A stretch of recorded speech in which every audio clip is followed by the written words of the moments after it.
ಒಂದು ಕಡೆ south Africa ವಿರುದ್ಧ ಟೀಮ್ ಇಂಡಿಯಾದ ಪಂದ್ಯಗಳು, ಮತ್ತೊಂದು ಕಡೆ ಐಪಿಎಲ್ಗೆ ಭರ್ಜರಿ ಸಿದ್ಧತೆಗಳು. ಇತ್ತೀಚೆಗಷ್ಟೇ ವುಮೆನ್ಸ್ ಪ್ರೀಮಿಯರ್ ಲೀಗ್ 2026ಕ್ಕಾಗಿ ಮೆಗಾ ಆಕ್ಷನ್ ನಡೆದಿತ್ತು. 5 ತಂಡಗಳು ಆಟಗಾರ್ತಿಯರನ್ನ ಖರೀದಿ ಮಾಡಿ ನೆಕ್ಸ್ಟ್ ಸೀಸನ್ಗೆ ಭರ್ಜರಿಯಾಗಿ ರೆಡಿಯಾಗಿದ್ದಾರೆ. ಇದೀಗ 4ನೇ ಆವೃತ್ತಿಯ WPLಗೆ ಶೆಡ್ಯೂಲ್ ಅನೌನ್ಸ್ ಆಗಿದೆ. ಫಸ್ಟ್ ಮ್ಯಾಚ್ ಅಲ್ಲೇ ರಾಯಲ್ ಚಾಲೆಂಜರ್ಸ್ ಬೆಂಗಳೂರು ತಂಡ ಅಖಾಡಕ್ಕಿಳಿಯಲಿದೆ. ಸೊ ಮುಂದಿನ ಆವೃತ್ತಿಯಲ್ಲಿ RCB ಎಷ್ಟು ಪಂದ್ಯಗಳಿವೆ, ಯಾರ್ಯಾರ ವಿರುದ್ಧ ಫೈಟ್ ಇರುತ್ತೆ, ಹಾಗೆ ಪ್ಲೇ ಆಫ್ಗೆ ಹೋಗೋಕೆ ಎಷ್ಟು ಪಂದ್ಯಗಳನ್ನ ಗೆಲ್ಲಬೇಕು ಅನ್ನೋ ಬಗ್ಗೆ ಈ ವಿಡಿಯೋದಲ್ಲಿ ಮಾಹಿತಿಯನ್ನ ನೀಡ್ತೇನೆ. ನಾನು ಶಾಂತ, ನೀವು ಸುದ್ದಿಯಾನದ ಸಬ್ಸ್ಕ್ರೈಬರ್ ಆಗೋದಕ್ಕೆ ಮರಿಬೇಡಿ. 3 ಆವೃತ್ತಿಗಳನ್ನ ಯಶಸ್ವಿಯಾಗಿ ಕಂಪ್ಲೀಟ್ ಮಾಡಿರುವಂತ ವುಮೆನ್ಸ್ ಪ್ರೀಮಿಯರ್ ಲೀಗ್ ವರ್ಷದಿಂದ ವರ್ಷಕ್ಕೆ ಕ್ರೇಜ್ ಹೆಚ್ಚಿಸಿಕೊಳ್ತಾನೆ ಇದೆ. 2023ರಿಂದ ಆರಂಭವಾದಂತ ಈ ಲೀಗ್ನಲ್ಲಿ ಒಟ್ಟಾರೆಯಾಗಿ 5 ತಂಡಗಳು ಕಣಕ್ಕಿಳಿತಾ ಇವೆ. Royal Challengers Bengaluru, Mumbai Indians, UP warriors, Gujarat Giants ಹಾಗೆ ದೆಹಲಿ ಕ್ಯಾಪಿಟಲ್ಸ್ ತಂಡಗಳು ಭಾಗಿಯಾಗ್ತಾ ಇವೆ. 2023 ಹಾಗೆ 2025ರಲ್ಲಿ ಮುಂಬೈ ತಂಡ ಚಾಂಪಿಯನ್ ಆಗಿದ್ರೆ 2024ರಲ್ಲಿ ಬೆಂಗಳೂರು ತಂಡ ಟ್ರೋಫಿಗೆ ಮುತ್ತಿಟ್ಟಿತ್ತು. ಹಾಗೆ 3 ಆವೃತ್ತಿಗಳಲ್ಲೂ ಕೂಡ ಡೆಲ್ಲಿ ತಂಡವೇ ರನ್ನರ್ ಅಪ್ ಆಗಿದೆ.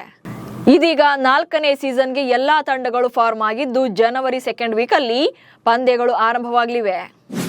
ಉದ್ಘಾಟನಾ ಪಂದ್ಯದಲ್ಲೇ ಮುಂಬೈ ವಿರುದ್ಧ RCB ಫೈಟ್.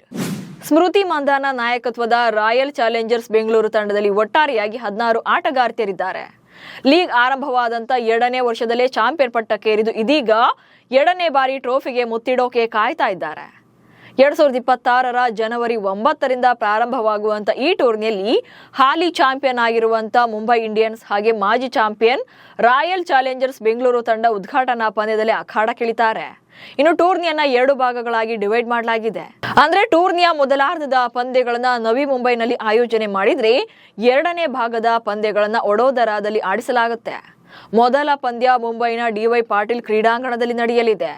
ಶನಿವಾರ ಹಾಗೆ ಭಾನುವಾರ ಡಬಲ್ ಡೆಕ್ಕರ್ ಪಂದ್ಯಗಳು, ಅಂದ್ರೆ ಒಂದೇ ದಿನ 2 ಪಂದ್ಯಗಳನ್ನ ಆಡಿಸಲಾಗುತ್ತೆ. ಇನ್ನು ಈ ಟೂರ್ನಿಯಲ್ಲಿ RCBಯ ಪಂದ್ಯಗಳು ಹೇಗಿವೆ, ಅಂದ್ರೆ ಶೆಡ್ಯೂಲ್ ಹೇಗಿದೆ ಅನ್ನೋದನ್ನ ನೋಡ್ತಾ ಹೋಗೋಣ. ಮೊದಲನೇದಾಗಿ ಉದ್ಘಾಟನಾ ಪಂದ್ಯದಲ್ಲೇ ಮುಂಬೈ ಇಂಡಿಯನ್ಸ್ ವಿರುದ್ಧ ಅಂದ್ರೆ ಜನವರಿ 9ರಂದು RCB ತಂಡ ಅಖಾಡಕ್ಕಿಳಿಯಲಿದೆ. ನವಿ ಮುಂಬೈನಲ್ಲಿ ಈ ಪಂದ್ಯ ನಡೆಯಲಿದೆ. ಆನಂತರ ಜನವರಿ 12ರಂದು UP ವಾರಿಯರ್ಸ್ ವಿರುದ್ಧ ಅದೇ ಕ್ರೀಡಾಂಗಣದಲ್ಲಿ 2ನೇ ಪಂದ್ಯವನ್ನು ಆಡುತ್ತೆ. ಅಂಡ್ ನೆಕ್ಸ್ಟ್ ಗುಜರಾತ್ ವಿರುದ್ಧ ಜನವರಿ 16ರಂದು ಇದೇ ಮೈದಾನದಲ್ಲಿ 3ನೇ ಪಂದ್ಯವನ್ನು ಆಡಲಿದೆ. ಹಾಗೆ 4ನೇ ಪಂದ್ಯ ಕೂಡ ಇದೇ ಮೈದಾನದಲ್ಲಿ ನಡೆಯಲಿದ್ದು ಜನವರಿ 17ರಂದು ಡೆಲ್ಲಿ ಕ್ಯಾಪಿಟಲ್ಸ್ ವಿರುದ್ಧ ಅಖಾಡಕ್ಕಿಳಿಯಲಿದೆ.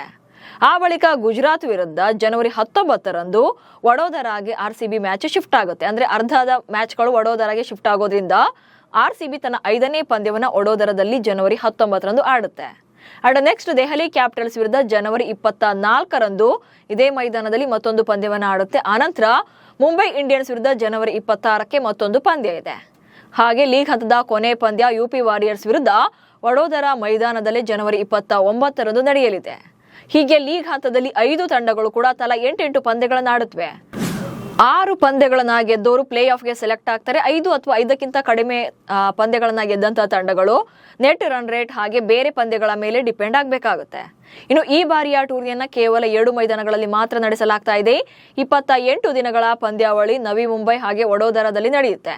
ಹಾಗೆ ನವೆಂಬರ್ನಲ್ಲಿ ದಕ್ಷಿಣ ಆಫ್ರಿಕಾವನ್ನ ಮಣಿಸಿ ಭಾರತ ಏಕದಿನ ವಿಶ್ವಕಪ್ ಗೆದ್ದ ನವಿ ಮುಂಬೈನ DY ಪಾಟೀಲ್ ಕ್ರೀಡಾಂಗಣ ಆರಂಭಿಕ 11 ಪಂದ್ಯಗಳನ್ನ ಆಯೋಜನೆ ಮಾಡುತ್ತೆ.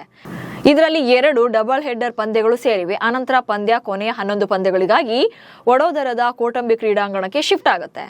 ಫೆಬ್ರವರಿ 3ರಂದು ಎಲಿಮಿನೇಟರ್ ಹಾಗೆ ಫೆಬ್ರವರಿ 5ರಂದು ಫೈನಲ್ ಪಂದ್ಯದ ಮೂಲಕ ಈ ಟೂರ್ನಿಗೆ ಅದ್ದೂರಿಯಾಗಿ ತೆರೆ ಬೀಳುತ್ತೆ. ನಮಸ್ಕಾರ.